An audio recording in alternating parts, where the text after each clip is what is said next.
Okay, hello guys, welcome and welcome back to the channel. Yes, welcome back guys. So yeah, what are we doing today? I'm sitting in the car because in the office there is something that is happening there.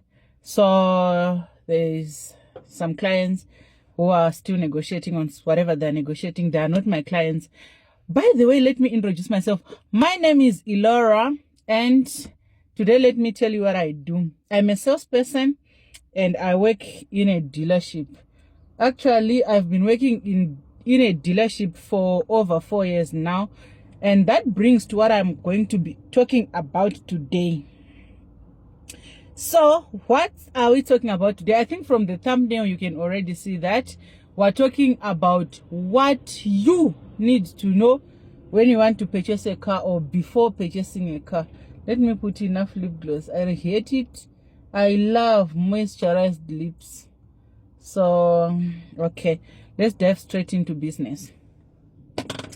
So like I said, I've been working at a dealership for years now. So there are some things, like there's some information that I would like to share with you on what you need to know when or before you purchase a car. When you need to purchase a car, the moment your mind starts telling you, I need a car, we have to put money together to buy a car, I need a car. There are some things that you need to know before taking that decision, or be prior to purchasing the car. Explaining. But anyway, the first thing, let me go straight into it. The first thing is you need to know your budget. Set your budget. When we talk about a budget, you need to know how much you want to spend on that car. That's very first important thing. So that will take you to the type of car you want, because of course your dream car might be a Lamborghini, your dream car might be a Ferrari, but if you don't have enough money to buy a Ferrari, know your budget, then you can go with whatever that is within your budget. And when we're talking about budgets, we're not just talking about how much you want to spend on the car. We're also including fuel. I think you know that different cars have different fuel consumption, different cars have different servicing expenses, different cars have different repairs, different cars have different parts, you understand? So within your budget, you can tell, this is what I want to spend on, this is what I want to, what is that message for? Telcom. This is what I want to use, this is whatever. So know your budget. Nah? The second thing you need to know is the history of that car. The history of that car. You need to know the previous owner of that car. Was the car ever involved in an accident? Is it a rebuilt car? Is it a stolen and recovery? Does it have any outstanding finance? Is it still owing the bank? Who was using the car? Those kind of information, a lot of people, they are not so comfortable, yes, to share with clients, to say no, this, but you have the right to ask. You have the right to ask, to say, was this car ever in an accident? If yes, which part was damaged? What was repaired? Those kind of things. Because, and please take note, I am talking about second-hand cars, pre-owned cars. I'm not talking about brand new cars from the paper, no. I'm talking about pre-owned cars. Okay, the third thing, okay, let me just say the next, because if I do second, third, fourth, I'll forget. The other thing you need to do is to check the documents. Check the documents. Verify the documents. Don't rush when you're doing these things, because before you know it, you are skipping the most important part. So you need to verify the documents. There's something that is called the VIN number of the car. The VIN number is like the ID number of the car. You understand? So each car has its own unique VIN number. You need to check if the VIN number is matching with the chassis number. Under the car there's a long bar that is connecting from the tire from the front tire to the back tire, there's that thing, that long bar. It's called a chassis. On that chassis, they write a unique number there. So you need to confirm if the chassis number is, some they call it chess, but it's chassis because it's CHASIS. So that chassis number has to match with the VIN number on the disc, like here on the glass in front. So you need to confirm that. And as well, the other thing is, you just generally need to check the car carefully. You understand? You need to carefully check the car. If you see me looking down here, there's a tablet that I'm holding, that is, messages are coming in.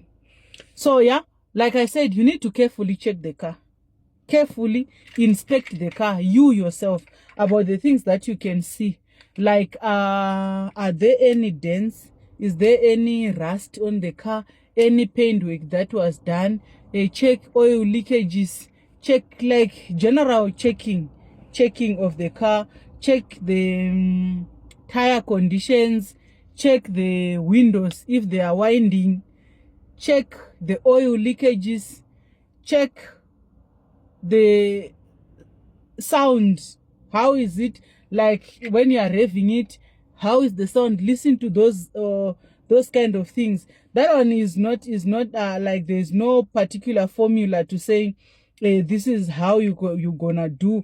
Like this is just inspecting the car yourself. The bonnet, is it closing perfectly fine? Does it open? If they lock, if you lock with the key, does it lock? Check that. That one is very simple. The other next thing important, test drive the car. You are allowed before you purchase to test drive the car. Test driving the car is more like fitting clothes when you are in a boutique.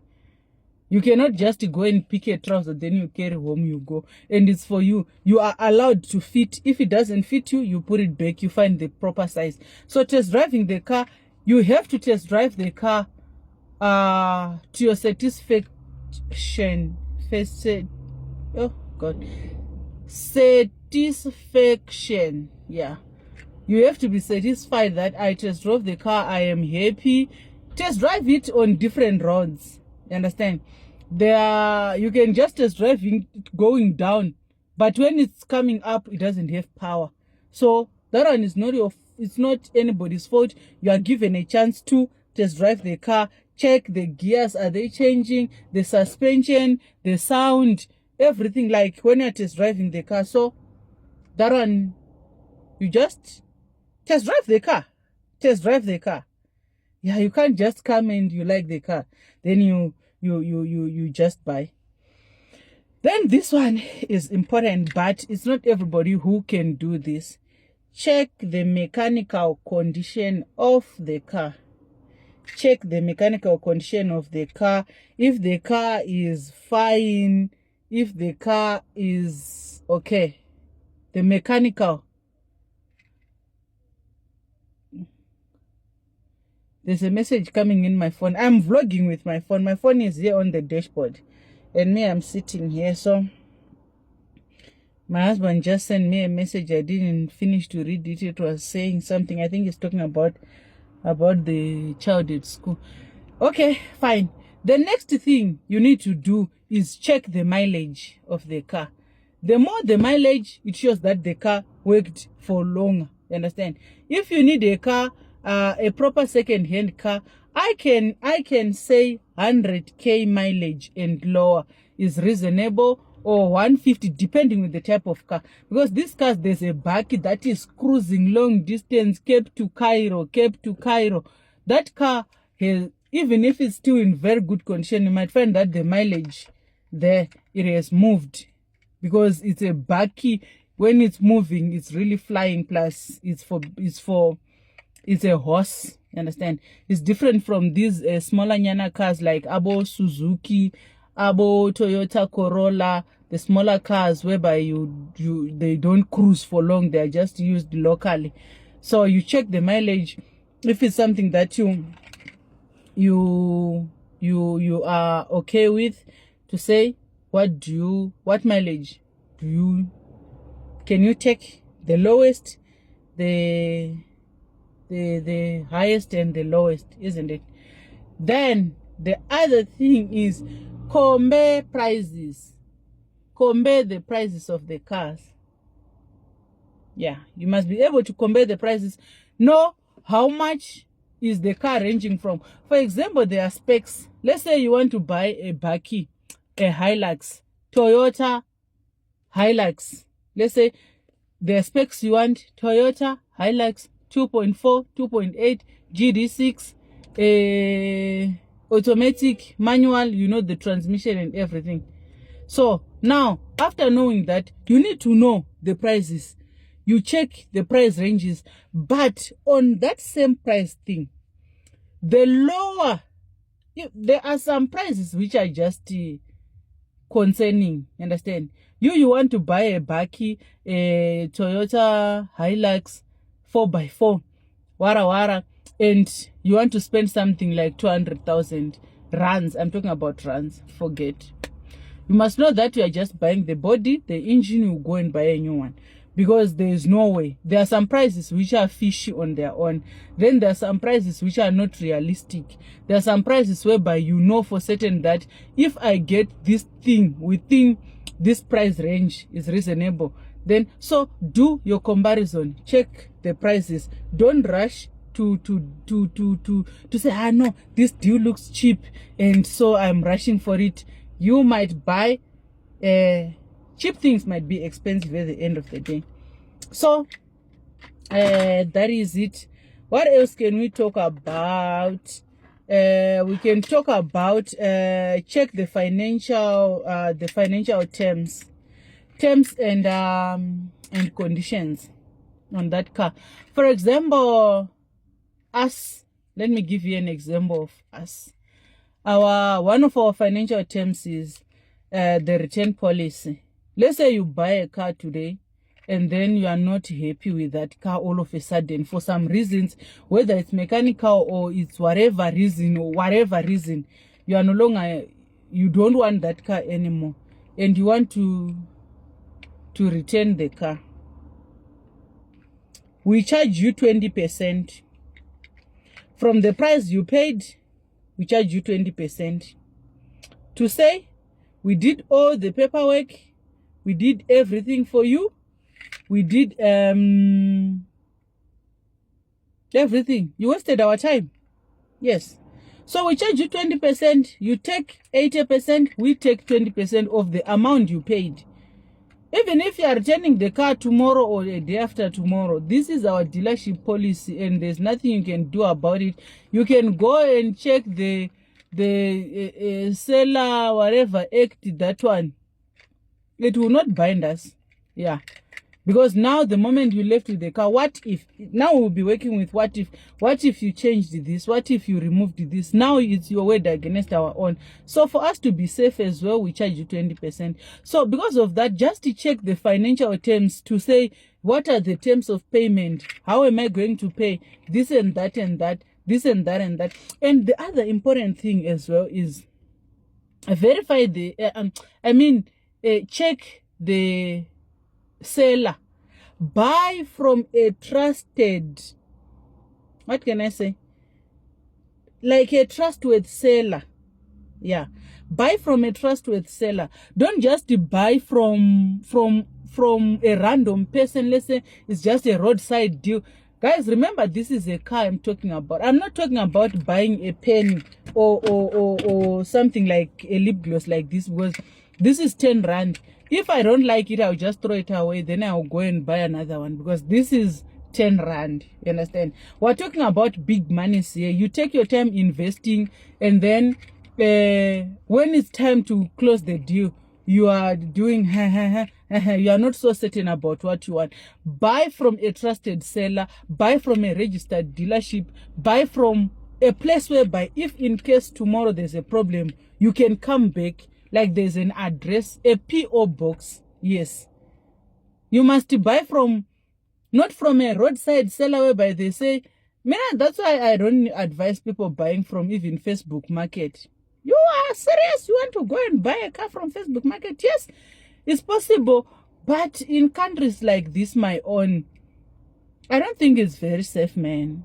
Are you sure you want to invest to put your 500,000 and buy a car from Facebook Market whereby they do document if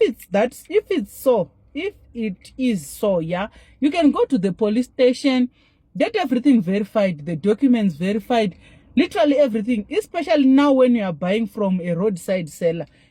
Your eyes have to open your eyes and shine them very well, because before you know it, there are scammers out there. There are scammers out there. There are scammers out there. And on that one, verifying from verifying the seller, buying from a trusted seller, it also comes to one other point. You are allowed to request, because you know the platforms where we advertise these cars, some they are online platforms, and the conversations, before we go deep, you start with an online conversation. Maybe it's a WhatsApp, maybe it's an email, maybe it's a phone call. So you are allowed to ask for videos. Please give me videos. Can I video call you? The moment you see the person doesn't want to video call, cancel and run. Don't stay that place. Hey, it's risky. Believe me, the moment you say, hello ma'am, can I please video call so that I can see around your place which other bakis or which other cars do you have at your place? Can I please see? And you see the person doesn't want. Hey, now run, fly.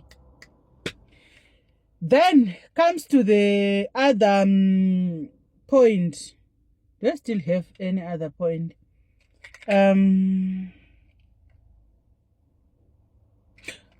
Verify the banking details, you understand, before payment.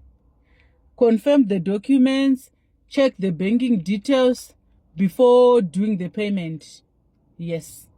If the banking details are matching with the owner of that place or premises or whatsoever, put your money where you know it's safe. Then what can I say? Last but not least, very important, very important, this one. You must do everything in writing. Write down things. Don't be quick to just put your signature there. Simply because you are excited, you just bought a car, and you are happy, you are like, finish up, let's go. Buy a car when you have enough time. There are those things which are called there